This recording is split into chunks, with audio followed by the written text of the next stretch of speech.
Hi friends, నేను మీ కరణ్. పోరాడు, గెలువు. ఒకరి మీద ఒకరం పగ ద్వేషం పెంచుకోవడం కాదు, ఒకరం మర్యాద ఇచ్చిపుచ్చుకోవాలి.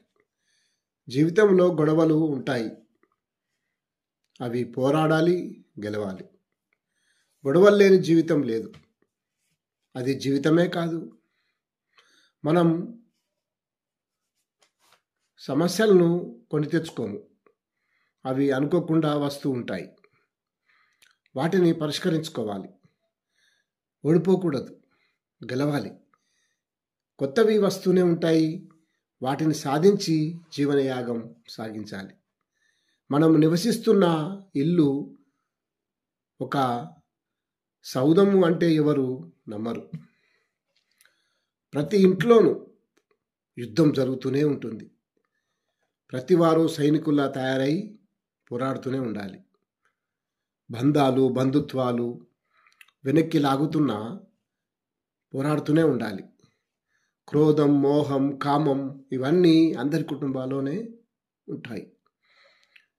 యుద్ధాన్ని ఎవరు నివారించలేరు. యుద్ధం జరుగుతున్నప్పుడు మధ్య రాయబారాలు సాగుతూ ఉంటాయి. కొన్ని సఫలం కావచ్చు, కొన్ని విఫలం కావచ్చు. గొడవలు లేని జీవితం అనేదే లేదు. గొడవలు లేని ఇల్లు ఉందంటే ఎవరు నమ్మరు, నమ్మకూడదు కూడా. పోరాటానికి సిద్ధంగా ఉండాలంటే జీవితంలో ముందుకు వెళ్తూనే ఉండాలి, సిద్ధపడాలి. యుద్ధం చేసే వ్యక్తి ఒక సైనికుడిలా శాంతి పొందాలంటే పోరాడుతూనే ఉండాలి. శాంతి అనేది యుద్ధం గెలిచిన తర్వాతనే శాంతి. Thank you.